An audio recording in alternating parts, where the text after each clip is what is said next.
Good morning guys. Okay. In this video, mapapanood natin ang isang interview from Aiko Melendez at in-interview niya ang ating idol na si soon to be Senator Congressman Marcoleta. Yan. Dito sa interview na to, ang ganda ng mga paliwanag niya sa mga tanong ni Aiko, ano? Tinanong siya about Magna Carta for the poor kasi siya yung may akda nun. Then tinanong din siya about anong masasabi niya sa human rights. Yan. And then tinanong siya kung anong masasabi niya kay Pangulong Bongbong Marcos. Yun ang abangan yung sagot niya mamaya pag pinanood niyo yung yung video. At kung ano rin ang masasabi niya kay VP Inday Sara. Yan. Sige, panoorin muna natin yung tapos tsaka natin pag-usapan yung naging reaction niya sa tanong about kung ano masasabi niya kay Bongbong Marcos. Okay. Video play. Kilala din po kayo sa pagiging controversial.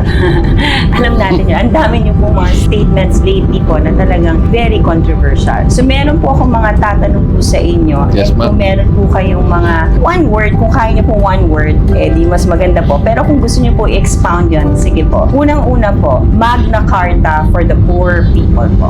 Mabagal na pagpapatupad. 15 taon na aking ginugol dyan, ngunit hanggang ngayon ay hindi naipatutupad dahil lamang sa IRR na ayaw gawin ng mga ahensya na silang natutukan para simulan ng IRR. Kaya ako nalulungkot. Mabagal, nakakalungkot, nakaka-frustrate. 1,000 pesos budget ng Commission on Human Rights. Nakakabigla. Kasi kaya ko ginawa yun para buksan ang isip ng Human Rights Commission. Sinabi ko sa kanila, wala kayong kikilingan. Ang sinasabi nyo kasi, ang tinitingnan nyo lang na human rights violations, yun yung nagagawa ng polis na sundalo o sino mang state workers. Hindi ganun ang sinasabi ng saligang batas. So sa dami ng pagtatanong ko, hindi nila sinasagot. Sabi ko, malinaw po sa ating saligang batas. Nakalagay po, any form of human rights violations. Ibig sabihin, kahit na private individual, makakagawa ng human rights violation. Katulad ng NPA, sabi. Katulad ng Maute Group, katulad ng mga Abu Sayyaf. These are private armies. They are not state workers. Bakit pagka sila nakakagawa ng paglabag? Napakarami. Hindi lang naman kako krimen ang nagagawa nila. Political and civil rights. Kamukha ako ng Maute Group nung sakupin nila yung Marawi City. Ilang kakoy nawalan ng trabaho doon? Ilang bata ang hindi nakapag-aral? Ilang babae yung nililigawan hindi na nakuhang magpakasal kasi nga nagkagulo? Lahat ito ay human rights violations. Bakit hindi nyo tinitingnan? Pinipilit nila, Miss Aiko, na hindi nila trabaho yun. Ganon, sabi ko. Pati ka ako yung constitution, hindi nyo any form of human rights violation, regardless kung sino yung nakagawa. So sabi ko, Mr. Speaker, kung ganito yung pangangatuwiran nila, I move to assign them a 1 peso fine. But it was an eye-opener to them. Ginising ko lang sila. Yan ang nangyari. Next, sir, is President Bongbong Marcos. Next question. Okay po, Vice President Sara Duterte. Matapang. So yun ang galing talaga ni Kong Marco. Ang galing talaga ni Kong Marcoleta kaya ako'y sa'yo Kong Marcoleta. Dito guys, pinairal niya yung pagka kung wala ka namang magandang sasabihin sa kapwa mo at lalong-lalo na kung yung tao na wala namang ginagawang masama sa'yo, manahimik ka na lang. Tumameme ka na lang kung wala ka namang magandang masasabi sa kanya, di ba? Ba't mo pa kailangan siraan yung tao kung alam naman ng lahat kung anong kartada niya, di ba? No comment daw. Oh, di ba? Pero nung tinanong siya about VP Sara, ang bilis niyang sumagot, di ba? Matapang, di ba?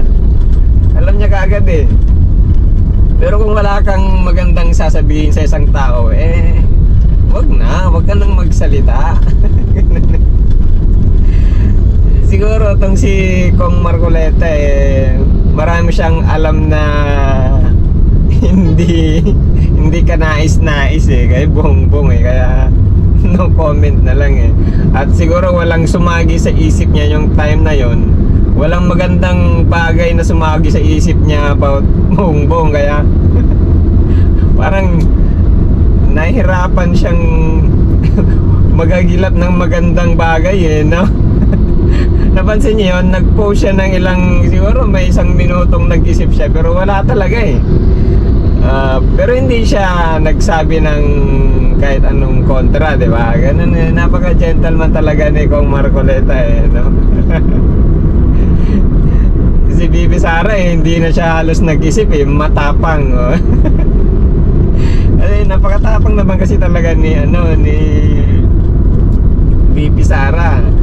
Kung nabalitaan niyo yung ginawa niyo noon sa Davao, yung sinuntok niya yung hepe ng pulis noon. Dahil yung hepe ng pulis pinag-uusapan niya na i-delay mo muna yung demolition. Hintayin mo kung dumating dyan at ako ang magkikipag-usap sa mga tao. Yun yung gusto ni Sara noon, you know? Loko-loko rin tong hepe, hindi niya man lang nahintay. Kung may demolition permit na siya, ganun. Sa galit ni Inday Sara, talagang sinuntok niya yung yung pulis eh. Well, noon, yung time na yon, si Sara, hindi siya kontra sa pagdidemolish. Ang gusto lang niya is ilagay sa ayos, sa maayos na paraan, yung walang masasaktan, walang manggugulo ng mga civilian. Yun yung gusto niya. Yung may mga rules ba kung paano gawin yung yung pagdidemolish. Hindi siya kontra sa pagdidemolish noon kasi may permit yung yung police eh, na i-demolish yung isang lugar dun sa Davao City. So, ganun din sa impeachment. Hindi naman tayo kontra sa impeachment, pero ilagay natin sa lugar. Yun yung position ng ng ANC na ipinaliwanag ni Kong Marcoleta na hindi nagustuhan ng mga taong kontra kay VP Sara. Again, lilinawin natin ang ANC rally noon, hindi yon kontra impeachment. Ang impeachment, gawin natin yun kay VP Sara doon sa rule of law na pinapaliwanag noon ni Kong Marcoleta. Ganun. Pero doon nakikita kasi yung tapang ni ni VP. At saka hindi lang yon, nung nagpalabas siya ng video na pag pinatay siya papatayin din si Bongbong, si Lisa at saka si Romualdez. Ganun katapang si VP Sara, kaya yun yung unang sumagi sa isip ni Congressman nung tinanong siya kung ano masasabi niya kay VP. Pero pagdating kay Marcos natameme siya walang sumaging magandang bagay siguro sa isip. Ganon si Kong mas inuuna niyang isipin yung kabutihan. Tapos hesitant siya na magsalita kontra. Depende na lang talaga siguro kung talagang yung masamang bagay na yun kailangang isiwalat, kailangang ipaalam sa madlang people, yun, magsasalita siya. Galing na. Ang ganda ng paliwanag niya sa mga ibang tanong ni Aiko, lalo na sa Magna Carta for the Poor. Gumawa siya ng batas para sa mga mahihirap na kababayan natin . Tapos yung human rights, tinanong siya tungkol dun, di ba? Ang ganda ng paliwanag. Kasi sa human rights, bakit ang tinitingnan lang yung mga police, military na nagbabiolate ng human rights.